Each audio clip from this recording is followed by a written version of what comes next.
El Eternauta es una de las grandes glorias del cómic argentino y de Latinoamérica. Cuando hablamos de obras que están adelantadas a su tiempo, ya te vas a dar cuenta por qué tenemos que hablar del Eternauta y no es ninguna exageración, con el motivo de su adaptación en 6 episodios en una serie de Netflix. Vamos a repasar esta obra tan importante del cómic latinoamericano y uno de sus spin-offs o secuelas.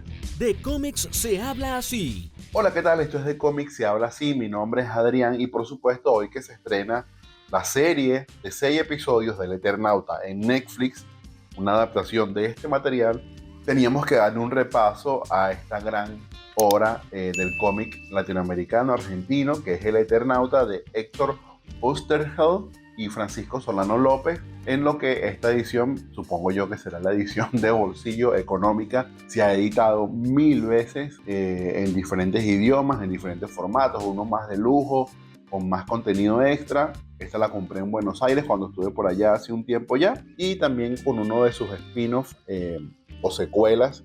No sé si será canon o no, pero está interesante. El Eternauta se ha editado 1000 veces. Esta es la 6ª edición de este formato. Hay otros formatos mucho más grandes, de lujo, con material adicional. De esta edición me llama la atención esto que dice edición legal autorizada por los autores. Me pregunto quién tiene los derechos, por ejemplo, de parte de Oesterheld, que ustedes saben fue víctima pues, de la dictadura argentina en el año 78. Junto con él, varios de sus familiares más cercanos, sus hijas. ¿Qué herederos tendrá? No sé. Y Francisco Solano López murió hace poco tiempo, ya no me queda claro. Pero bueno, Solano López estuvo activo muchos años después.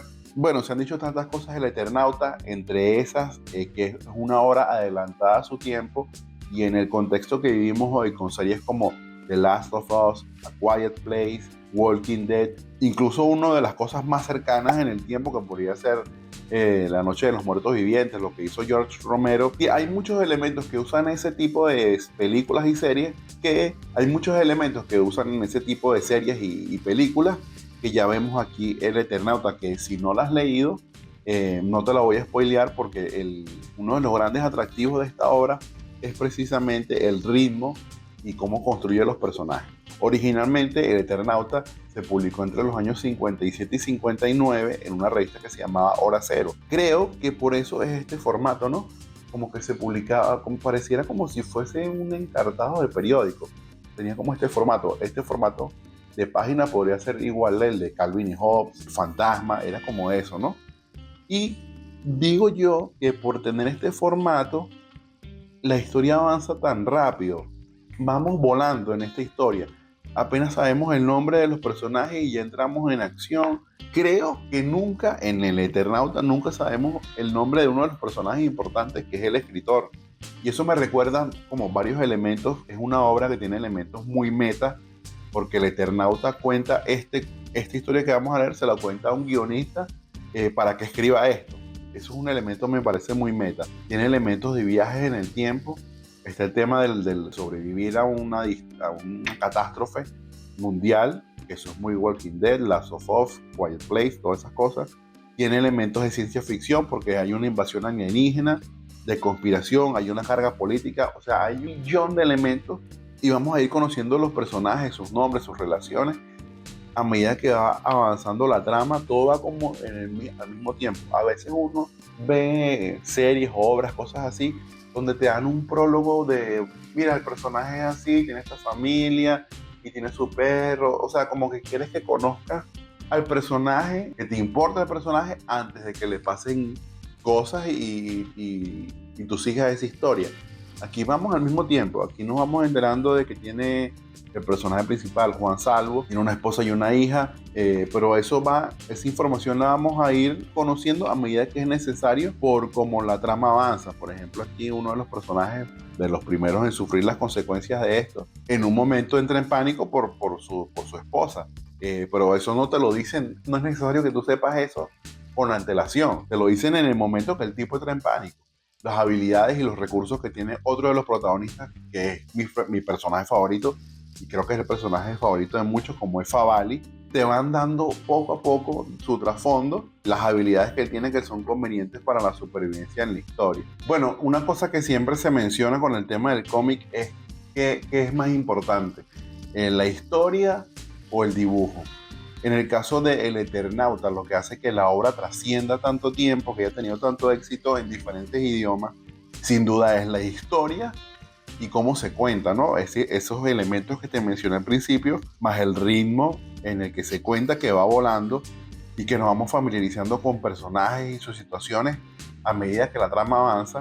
Eso no quiere decir que el dibujo sea malo, para nada, el dibujo es buenísimo, pero sí te vas a dar cuenta, por ejemplo, que hay momentos en los que no hay fondos en las viñetas. El artista Solano López usa mucho el espacio o el espacio negativo, ¿no? Hay líneas que se van quebrando, se desaparecen líneas, dejando el espacio suficiente para el texto, para la trama y también como para un poquito crear esa claustrofobia en este momento. Sí, bueno, esa sensación de claustrofobia que van a vivir los personajes, desconocido, vacío, como lo ves aquí.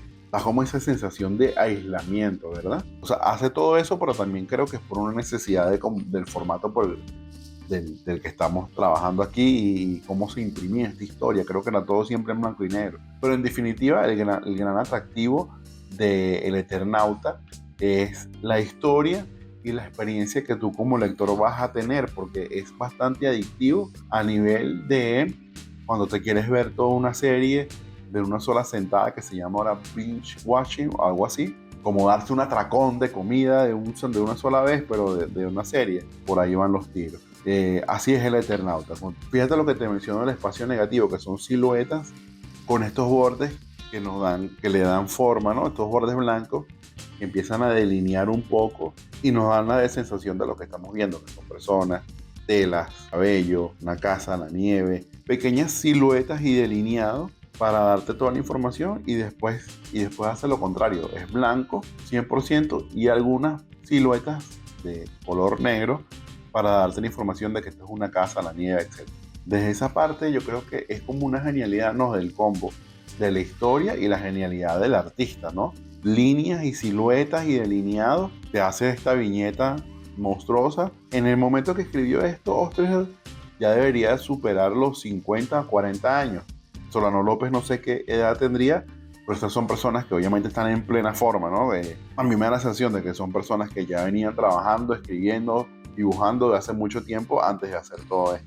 Y la sensación de claustrofobia no solamente por el tema de que están encerrados en la casa cuando empieza todo el tema, sino también el tema de los trajes, ¿no? Que los aíslan de la nieve o el veneno ese que está en el aire. Siempre está como una sensación ahí de urgencia, de paranoia. Esto se escribió durante la Guerra Fría, plena Guerra Fría, antes de los 60 y de todo el movimiento hippie y todo eso, o sea que estamos en un momento realmente fucking oscuro cuando escribimos esto, ¿no? Muchísima paranoia, todo el tiempo, ¿no? En la mirada, viendo sobre el hombro. Se han dicho tantas cosas sobre El Eternauta, pero lo cierto es que está a la altura de esa leyenda, de esas expectativas. Si no las has leído, realmente cuando la lees y cuando tienes la experiencia, está a la altura de todo eso.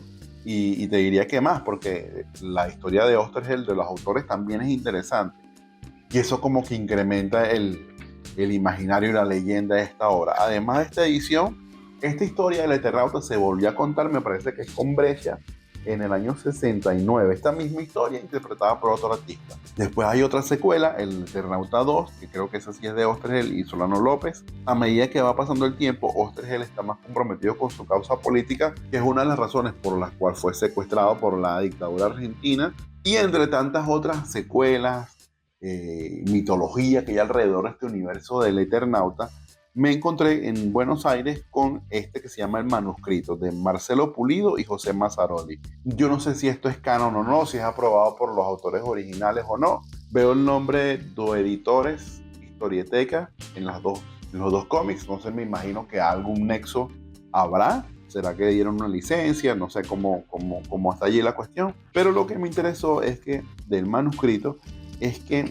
juega mucho con el principio y el final de El Eternauta. Al principio del Eternauta, la primera página del Eternauta es esto que estás viendo acá. Aunque bueno, el guionista acá, que creo que en El Eternauta nunca se le da nombre al guionista, acá aparece como más flaco, ¿no? Como más joven en el manuscrito. Y lo que vamos a tener es como un poco eso, ¿no? Como El Eternauta, la continuación, pero no desde el punto de vista del personaje principal, que es Juan Salvo, sino desde el punto de vista de el guionista que vemos en aquella primera página, que es se supone que digo yo, que es como hace el papel de la audiencia en todo este tema, porque el Eternauta le está contando su historia. Y esta historia empieza donde el Eternauta original termina. Supongo que eligieron a este artista porque de alguna manera usa los mismos principios del artista Solano López, el artista original, lo que ya les decía, jugar con los espacios negativos, ¿no? Aquí vemos que hay una silla, vemos la silueta de la silla, pero no están las líneas, ¿no? Entonces solamente dejo el espacio aquí y te voy dejando información con siluetas y tal, y ahí vamos viendo cómo se mueven los personajes dentro de la composición de las viñetas. Hay unas viñetas que no están totalmente cerradas, sino son abiertas. Eso está muy cool, me llamó la atención el arte por eso. Es una técnica que por lo menos yo en mis dibujos, en mis cómics no uso. Me parece que tiene un grafismo, o sea, hay que saberlo usar, ¿no? Si no te sabes muy bien el truco, si no es algo que tienes ya muy internalizado, es mejor como que seguir trabajando en eso antes de implementarlo en todo un cómic, porque no es simplemente un truquito como para que se vea cool, sino forma parte de lo que estás queriendo decir. Y si eso no está bien trabajado, pues se va a notar, ¿no? Se va a notar donde flaquea. Y hay una cosa difícil como artista, es como saber cuándo tienes que dar un paso atrás y dejar que esta información la llene el lector y no tú metiendo más líneas ahí a lo loco. Eso es muy difícil. Pero cuando está bien hecho, está bien hecho.